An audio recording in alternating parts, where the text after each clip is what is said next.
Salut à tous, bienvenue dans cette vidéo pour une vidéo historique sur le roi Otakar, premier de la dynastie Prémisle, Pré- Prémislide. Donc c'est en Tchéquie, en République tchèque actuelle, coincé entre petits pays d'Europe centrale, le plus central d'Europe, coincé entre l'Allemagne et la Pologne.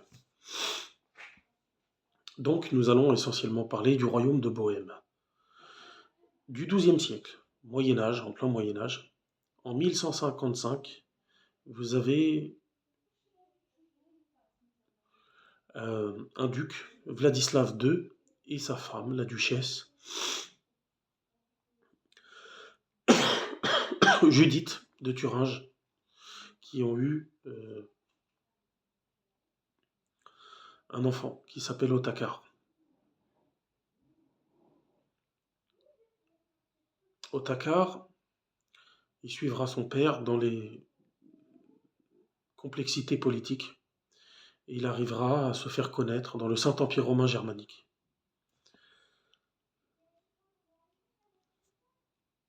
Et à la fin du XIIe siècle, c'est Frédéric II de Hohenstaufen, à côté de l'Alsace-Lorraine.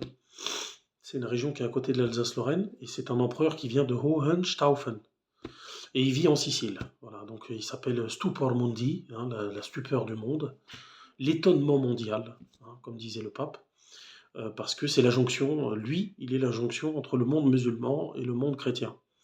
Donc c'était un empereur exceptionnel, il faut le dire. C'est le seul empereur exceptionnel de l'histoire européenne. Il comprenait l'arabe, il comprenait l'hébreu, le latin, le grec, et il avait des musulmans à sa cour, des juifs, enfin il était très développé en sciences, dans tous les domaines. Et il a fait une faveur au fils de Vladislav, à Otakar.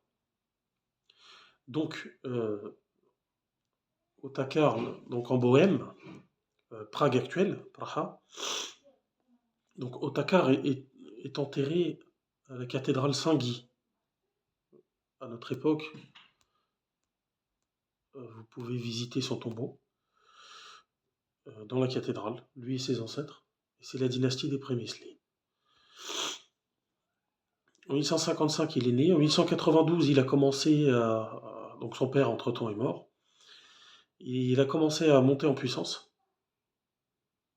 C'était un grand soutien de l'empereur, Frédéric II, le dernier des Hohenstaufen, la dynastie des Hohenstaufen.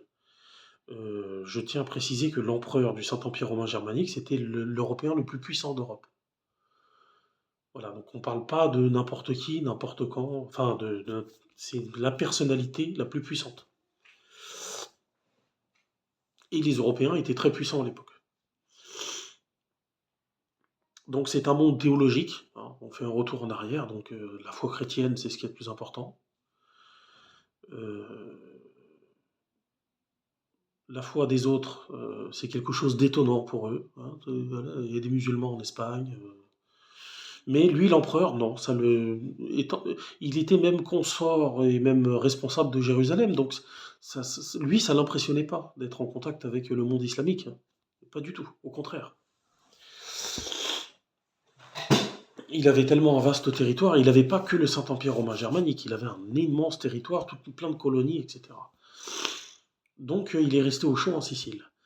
Et en 1192, Otakar a commencé à prendre du pouvoir. Il serait devenu un roi, une sorte de roi de Bohême. Donc la Bohême, c'est en hauteur, hein. C'est sur une montagne, enfin c'est pas facile à prendre, hein. Ils sont bien planqués quand même. Et en 1198, ça s'est répété, il y a eu encore un mouvement de pouvoir, hein, une montée en puissance. Donc on ne sait pas vraiment si c'est dans ces environs-là qu'il est devenu roi. Mais en tout cas, 15 ans plus tard, en 1212, 1212, 1212, facile à retenir, dû à son aide indéfectible à l'empereur, Federico, comme il l'appelle en Sicile, Hohenstaufen, vous regarderez sur internet, il est très connu, hein.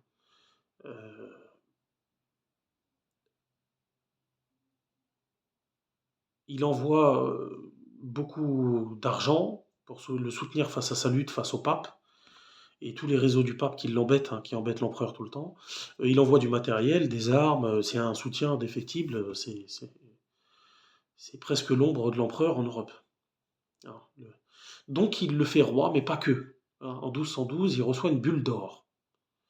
Donc il y a la bulle papale, quand le pape donne un ordre, donc il y a une missive, il envoie une lettre avec un ordre dedans.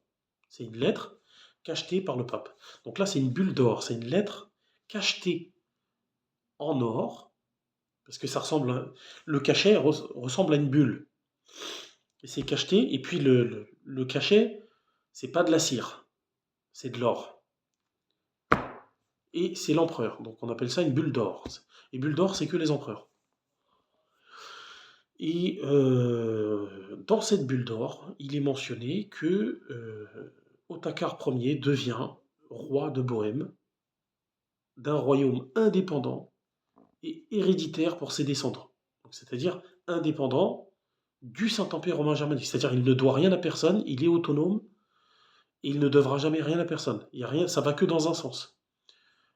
Dans la bulle, c'est marqué qu'il doit fidélité à l'empereur du Saint-Empire romain germanique. C'est tout.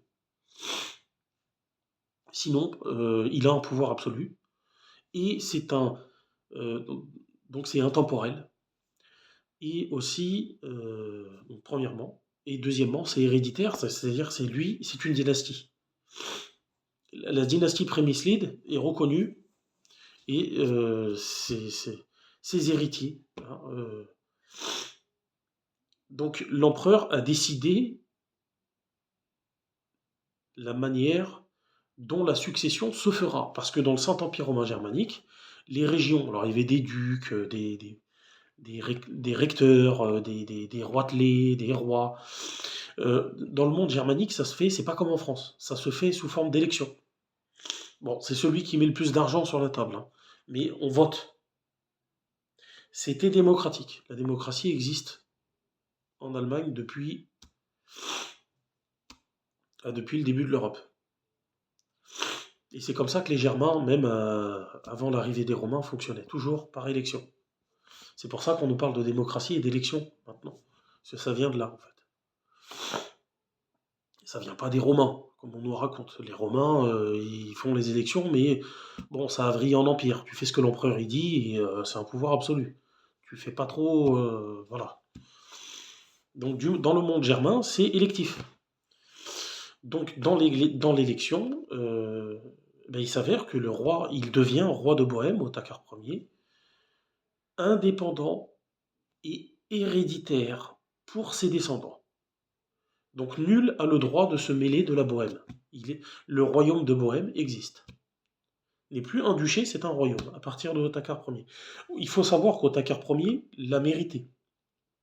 Et aussi l'empereur Stupormundi. Sheikhun Najib,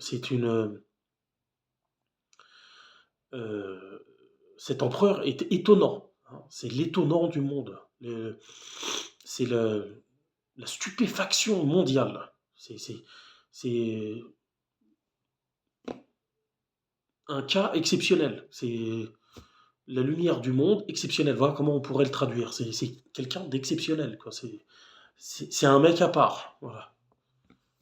Ça serait toutes ces traductions-là, tous ces synonymes. C'est vraiment quelqu'un impressionnant et mis à part. Hein, avec autant de connaissances aussi développées, autant de pouvoir. Voilà, Federico. Demandez aux Siciliens, ils vont vous expliquer, aux Italiens. Allez en Italie, ils vont vous expliquer c'était qui cet empereur. Hein, ils vont vous parler en bien de cet empereur. D'accord. C'était quelque chose d'impressionnant. Et le royaume n'aurait pu exister si Frédéric n'était pas empereur. S'il n'avait pas ce caractère-là, s'il n'était pas ce qu'il est. Donc l'empereur, c'est lui qui a décidé par lui-même, et non pas par conseil de je ne sais qui, hein, c'est lui qui a décidé de récompenser le royaume de Bohême, de récompenser Otakar pour tous les services qui ont été rendus, sa fidélité, et c'est un soutien indéfectible. Voilà. Donc vous savez, la création du royaume de Bohême, la base de la République tchèque et des Tchèques, et c'est un soutien solide, hein, au Saint-Empire romain germanique. Otakar Ier a été un grand propagandiste de la culture allemande, hein. Il a été récompensé par les électeurs allemands, hein. Il a été très très bien payé. Il favorisait la culture allemande, d'accord? Donc en fait, voilà, c'était un super roi en fait, voilà, tout simplement.